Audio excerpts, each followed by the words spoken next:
Greetings metalheads and welcome to No Nonsense Metal Reviews. I'm George and today I'm back with another underrated album review and recommendation.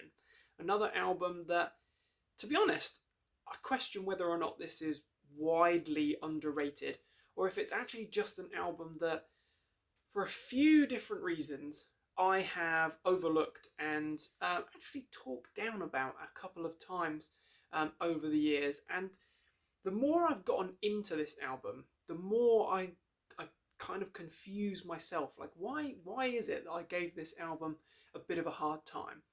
I'm not saying this is an album I absolutely crapped over. I'm not going to say this is an album that I outright said was pants and not worth listening to. It's an album that I know some people really do hold this album in very high regard. Some people think that this is the best album from that band. Some people really do absolutely hate it and will not touch it. But I think that is absolutely down to the individual themselves. So today's underrated album comes from one of the biggest and most notorious bands of the kind of early power metal scene, heavy metal world. This is Manowar with their 1984 third album. This is entitled Hail to England. Now that cover, I'm really not sure if it's a good cover or a bad cover. It's very sort of comic book, superhero or like warrior kind of artwork. It's juvenile. It's very juvenile, and to be honest, the whole sort of true metal Manowar aesthetic and style was very juvenile. It's very kind of ultra masculine and very unnecessary. But let's just go back to that cover then. So this was again one of the reasons why I wasn't all that interested in this album for a very long time. An album from an American band. If you're not familiar with Manowar, they are an American band, one of the early sort of heavy metal successes to come out of America. England, or the UK more specifically, produced a heck of a lot of very influential heavy metal bands, and Manowar are paying their homage and hailing England for the fact that England produced so many influential heavy metal bands. However, if you may or may not know, that is not the English flag. That is in fact the Union flag, sometimes referred to as the Union Jack, but that is of course a naval term. So this is the Union flag, which is the flags of the four UK nations. So you've got England, English, the Cross of St George, the red cross on a white background. Then you've got the blue and white crosses going diagonally there. So the blue and the white there comes from the Scottish flag. Then the Irish flag is the red diagonal cross and white, same colour scheme as the Cross of St George, of course. But those three nations' flags are represented there. The Welsh flag is actually not represented on the Union flag. However, after the Union Act, I think Wales has pretty much been tied to England ever since. So that aside, there's your history lesson. So that is not English flag. That is the Union flag. That aside, that's not really a big issue. I just don't really like the cover. I think it's just a bit weak. However, the other issue that I have with this is in terms of its sound.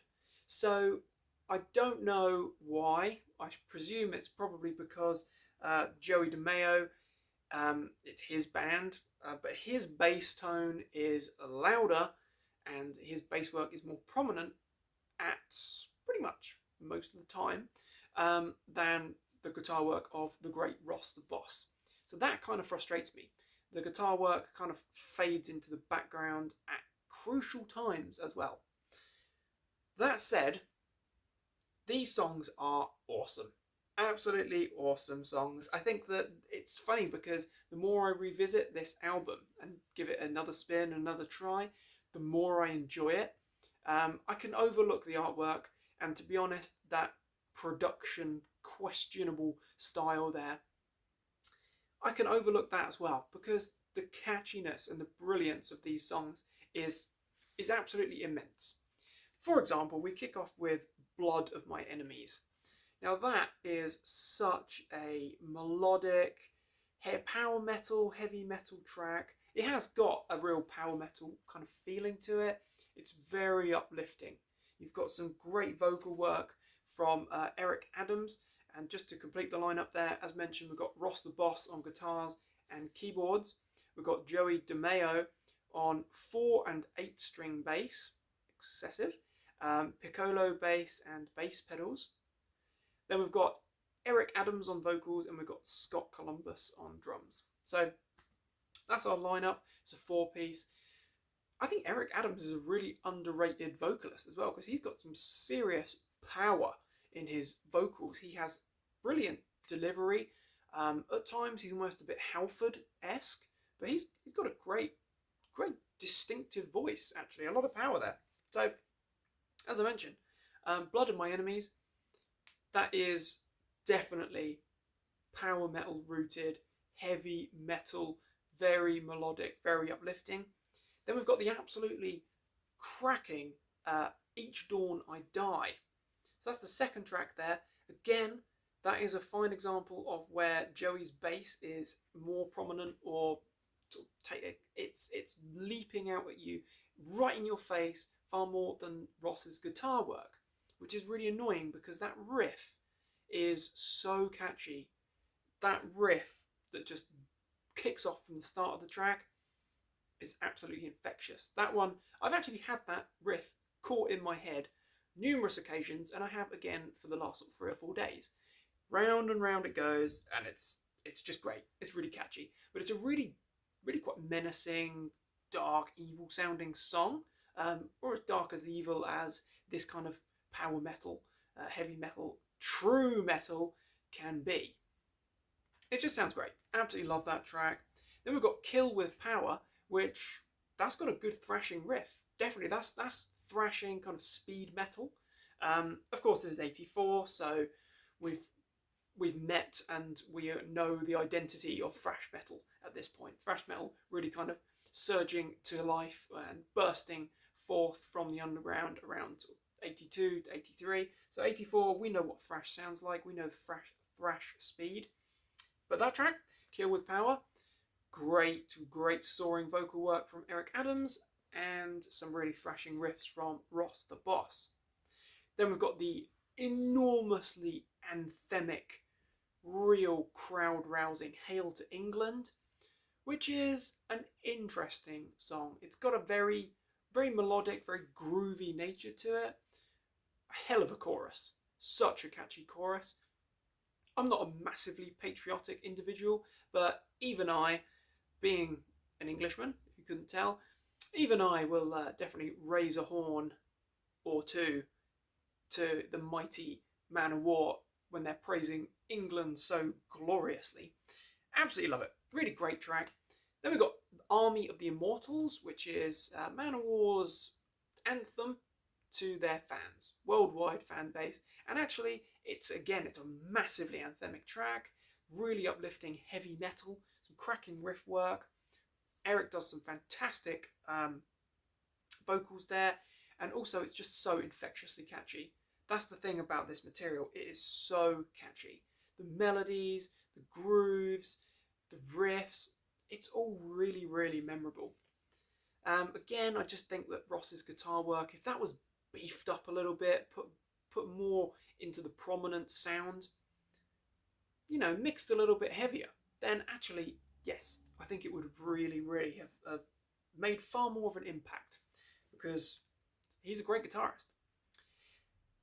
Third kind of issue is Black Arrows for me. That is just annoying. A 3-minute, very unnecessary, very annoying piccolo bass solo from Joey. Now, I don't really want to hear a bass solo. I know, of course, Metallica, Kill 'Em All, we've got a very notable bass solo in the form of Anesthesia pulling teeth, but I don't really want to hear a bass solo like that from Joey. It's just annoying. It's just 3 minutes of noodling around on a bass. It's not an amazing guitar solo, like a really intricate lead with some beautiful notes. It's just an annoying bass solo, in fact, and it's a waste of 3 minutes. But then the album is redeemed with the final track, track 7, Bridge of Death. What a track. That is an epic 8.5 minute long track. There's a little bit about the intro to that song that I can't, now that I've kind of made that connection, I can't unhear it. And I don't know if any other fans out there have made this same connection, but it reminds me so much of Nostradamus, Judas Priest. In Eric's vocals sounds a little bit too sort of Rob Halford-like for my liking, and the kind of the melody is there as well. I don't know, maybe it's just me, maybe I'm looking for that connection, don't know. But what an absolute epic, very melodic, amazingly catchy, seriously memorable stuff, absolutely ripping material. I love it, so good. Just a great way to close the album. Such a catchy chorus there, really groovy. It's so epic. It's an epic heavy metal, power metal song, absolutely. So there you have it. That is the album. It's not a very long album at all. It's about 35 minutes, I believe. 35, 36 minutes, something around that. But it's an album that I have underrated myself, definitely, and I have become an absolute convert to, because over the last sort of, do we say 2 weeks, over the last fortnight, I have listened to this album in excess of 10 times. I'm absolutely loving it. I think that it's just got a few fundamental flaws, such as the mix and the fact that Joey's bass is more prominent than Ross's guitar at times, and that kind of frustrates me because I think how much better this album could have been if it had that correct mix. That said, it's still incredibly catchy, it's incredibly memorable, amazing vocal work, and when Ross's solos do come to the foreground, such as, I believe there's a great solo on Kill With Power, and there might be on Blood of My Enemies as well. I can almost hear the solo, but can't quite place it to which song, annoyingly.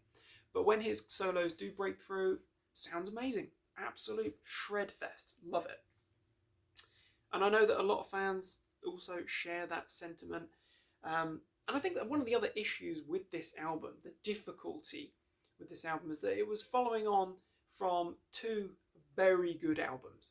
You had the debut album, Battle Hymns, which I believe was 80, and then you've got, following on that, from that, you've then got, of course, Into Glory Ride, which is an epic heavy metal, power metal album, full of classics, full of absolute fan favourites.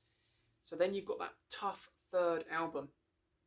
And some of the reviews that I read prior to doing this review myself, a lot of the reviews were expressing the fact that this just didn't live up to the brilliance of those first 2 albums. And to be honest, I can kind of understand that. But now, the more I've gotten into this album, the more I think, actually, yes, it does. It does live up to it, definitely, in my opinion. So there you have it, an underrated album, Hail to England, 1984, from US heavy metal titans Manowar. Love it. What are your thoughts and opinions on Manowar? What are your thoughts and opinions on Hail to England? Are you a fan? Are you not? Do you think it's excellent, legendary power metal? Or do you think actually it's crap? Interested to hear thoughts and opinions of others as always. But thank you very much for watching, my friends. Do feel free to like and subscribe, as always, it's very much appreciated. Make sure you check back soon for more reviews and recommendations of all the good heavy things. But above all, my friends, do take care and stay heavy.